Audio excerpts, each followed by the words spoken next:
Hey everybody, welcome back to the Center Lane, a political discussion about those of us who want to find consensus amongst our lawmakers. Just want somebody in the middle there, please. If you don't mind, we'd like it. Okay, last night's debate, what'd you think? I saw it, I watched it, went through the whole 2 hours. A couple times I thought about dipping out, but I watched the whole thing. Overall, the debate format was pretty good. They asked some good pointed questions. They got some good answers. One thing I would say as a criticism was that unlike the last debate, the second one, which was a complete, like they were talking over each other, it was a mess. But this debate, they kept it so rigid that if somebody put a zinger on you or put something, to challenge you, they didn't give that person an opportunity to respond, like a 30-second rebuttal. I think that a couple things got lost in the exchanges where like Nikki Haley had to come back 10 minutes later and talk about something that somebody said before. It just it took a little bit of maybe kind of the fun out of it. I think it might have been a little more fun, but I get it because 4 out of the 5 people were behaving themselves and acting like adults, and then there was Vivek. I'll talk more about him in a second. So what did they talk about? First off, they talked about the economy. So that's good comment. People vote with their pocketbook. I know I certainly look at that. A lot of it was centered around energy and drill and all the burn coal and all this and that, and utilizing America's vast abundance of natural resources, gas, oil, etc. It's to me, that's fine. I want to bring prices down and things as well, but not one of them talked about any green energy. I was like, it's fine if you want to, do more, get more from what we have, but if you're looking at the future, you got to start looking at some of these alternative energies. And even nuclear is good. I mean, Vivek did say that, nuclear power is something we could revisit. This isn't 1970 anymore with 3 Mile Island type of thing. There's a lot more safety and checks and balances. So it could be a safer way, cleaner way. Also, we have wind and solar. Everybody knows about that. But this hydrogen fuel cell thing has really got me intrigued. And that's something that we have abundance of. They use natural gas a lot to make, I think, the green hydrogen. I'm not sure which one it is. I'm not an expert on it, but there's a future there, and a way to bring costs down too in the long term. We got to look at that too. We can't just sit where we're at because, eventually things run out, hard to get things, hard to find oil, hard to pull it up from the ground. So we need to start looking at this, and not one of them even touched on that. I thought that was kind of like, that's one thing with the Republicans. I got a big problem with, like, look, man, you only got 15,000 feet before we can't even breathe the air above it because it's too thin. We got to take care of, this planet a little bit better. And I thought they just totally. That was like, if you felt that way, you were somehow a communist. I don't know. That was weird to me. Then they talked about Israel. They're all pretty much on the same page. They're really super pro-Israel. The only person that even talked about innocent Muslims was Christie. The rest of them just ignored that. I thought that was wrong as well. So Christie, good one for you. Yes, all Muslims are not terrorists. Thank you, Christie, for telling us that, because the other 4 wouldn't even go there, which I found. Again, this is where, I'm center, but I probably lean a little more this way. My wife's a little more to the right. I'm a little more to the left. Right? So maybe that. So I appreciated him saying that and how he worked with that. And I'll talk more about him in a bit too.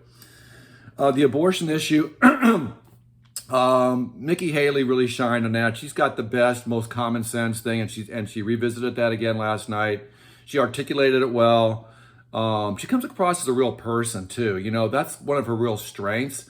I don't even think she's trying to be that way, but she does a good job of it. And she really, talked about, Republicans lost some critical pro-life things on Tuesday in Ohio and I believe also in Virginia. Well, so, they're losing elections. That's one issue that's hurting them. So she articulated it well with a real common sense. She's pro-life, but she's, she doesn't want to have people put to death if they have an abortion. She's just, I think she had a good common sense answer, so good for her. I spent a lot of time on TikTok, which I thought, the line of the night came out of that because Vivek was doing his nonsense and he said something detrimental about Nikki Haley's daughter, and she did not like it one bit. She said, keep your daughter's name out of my mouth via Will Smith and Jada Smith. Remember that? Keep my wife's name out of your effing mouth. She kind of said that to Vivek. And then under her breath, she called him scum. That was just like classic. That was awesome. So good for her. So those are kind of like my main takeaways of the points. None of them went up against Trump, really. They didn't say much about him. Not really. A little bit. They kind of went, you felt like as you're watching this going, this would be a good debate if the other guy wasn't 40 points above you, because you're not really even challenging him. Because I know you don't want to upset his base, but you only got like, what is it, 7 weeks till Iowa? And then, it goes down from there. He's way ahead, man. He did that big rally, and he's doing his thing at Mar-a-Lago tonight to get more Florida legislators to flip to his side, which is going to be a big black eye for DeSantis. So just real quickly, run down one by one how I thought they did. Chris Christie, I thought he looked pretty presidential last night. He's like, oh, he disappeared. I really thought overall he did the best job, because he just, he has experience, and it shows, as a governor, as a attorney general. He's just had a lot of experience. Maybe he's not as much international as Nikki has, but he's pretty darn good. I thought he did well. He's getting blasted like as a non-player this morning, and I guess he kind of dug his own grave because he's so anti-Trump that he put himself in a box almost being that way. Nikki Haley, I thought she did another good job. I mean, again, she comes across as a very honest person. I don't believe in everything she said. I thought she was being ridiculous about the climate, and calling Ron DeSantis a liberal. I was like, what? Hey, listen, in DeSantis's corner, I would say, look, this is Florida. We can't drill oil offshore here. Even Rick Scott would say, look, man, one little accident, our beaches are ruined. It'll tank this entire state. It would. A bad oil spill would be awful for us. The risk is not worth it.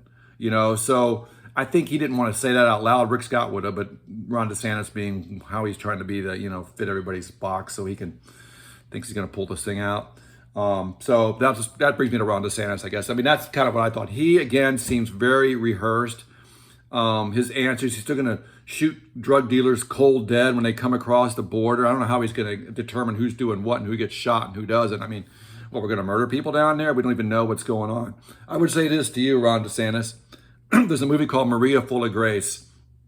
And if you guys haven't seen that movie, you need to watch it, because it does give you a empathy towards some of these people that are bringing drugs. I mean, it's about a young girl who's 16, pregnant, lives in Colombia, and they make her a drug mule.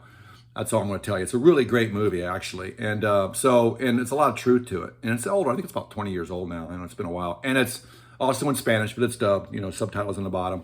Awesome movie, Maria Full of Grace. Check that out. So DeSantis has seemed very practiced, and I'm sorry, but that little smile he's throwing at the end of his little speeches, don't even smile, because it's a meme today. If you haven't seen it yet, you will see it. He's got this smile, and it's like his jaw is shaking because he's making himself smile. Just don't go there. You don't have to smile. Vivek was just out of control, man. A lot of sexist remarks. He is putting down every woman on the stage. Nikki, the moderator, Kristen, I can't remember her last name, McDaniels, the Republican chairman. I mean, he is just, every chance he seems like he has to, invoking the Michelle Obama rule. I mean, he's just saying all kinds of stuff about women, really. And he just, I don't know what, only thing I would say he did good last night, I would say when he talked about freedom of speech, because DeSantis has been cutting. I know that there's a big controversy about, the pro-Palatine demonstrations on campus. Some of those people are out of line, some of them aren't, but so anyways, Vivek said, look, man, you need to give people freedom of speech, whether you agree with them or not. And I agree with him with that. So that was a good point for him. But other than that, he was out of control, man. He's out of control. He insults everybody. He wants to be the smartest guy in the room, but it just comes across as just like aggressive. Yeah, I know you're millennial. We get it. You're young. We get that too. But you don't have to act like that. There's no reason for that. You're diminishing your talking points with your attitude. I'll just leave it at that. Tim Scott, did fine, but he's definitely, could tell he was going for the evangelical Iowa vote last night, because he must have invoked the Bible, I don't know, a dozen times, different passages. Matthew tells us this: we need to get down and pray. We need to have a Judeo-Christian. Even you can have whatever religion you want, but it's got to be Judeo and Christian. What? He was really going hard, but I get it. He's all in Iowa. If he doesn't do well in Iowa, then he's toast anyways, and he knows it. So that was what he was doing. So he did okay, I guess. They all did okay except for Vivek. The other four were basically fine, I think. But the bottom line is, Trump's the winner. They didn't do anything that's going to change that, and and that's just the way it is. Unless something happens to him, I don't believe he'll be in jail or anything by then. Health. I think his health is his biggest challenge right now. As long as his health holds up, he's going to be the nominee. So that's in a nutshell. If you didn't get a chance to see it, or check some highlights on YouTube, some of the clips. You got to see that clip on Haley calling Vivek scum. It's just freaking awesome, man. Okay. Anyways, have a great day. We'll talk to you soon. Thanks.